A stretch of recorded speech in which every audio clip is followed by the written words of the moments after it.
Over 7 million tons of plastic are made in the world. Only a small percentage of this waste is recycled. The duration of decomposing of most plastics are unknown. Our goal is to reduce the world's carbon footprint, and that's why we encourage others to recycle and reuse scraps and fair 3D prints. Also, we inspire people to use 3D printing technology to gratify one's creativity. There are multiple 3D printing technologies available for our personal use. We used FDM, which is an additive production technology.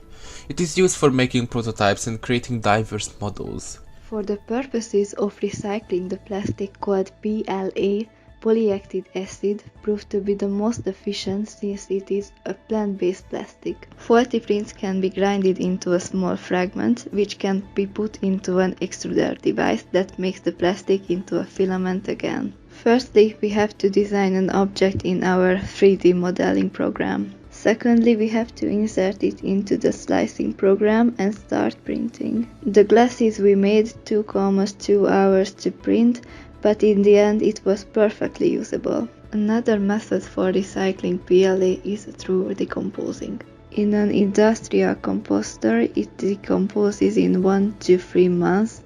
In domestic conditions, it will take 6 months. ABS is the most used plastic in 3D printing.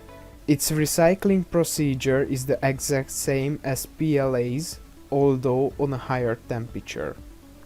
Advanced 3D printer gurus recycle old ABS objects in the form of ABS glue.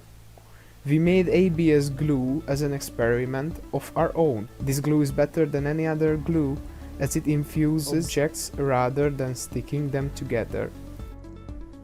SLS or selective laser sintering is a 3D printing technology where an object is melted by sintering dust-like material in layers. After hardening one layer, the machine brings another thin layer of dust up to the object table and the laser solidifies the next layer. The plastic it uses is a so-called PA. If we want to reuse this plastic for a different purpose, we have to use a machine to grind the plastic into dust.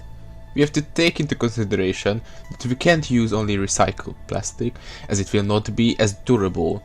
Therefore, it has to be mixed with fresh plastic in a 1-to-1 ratio.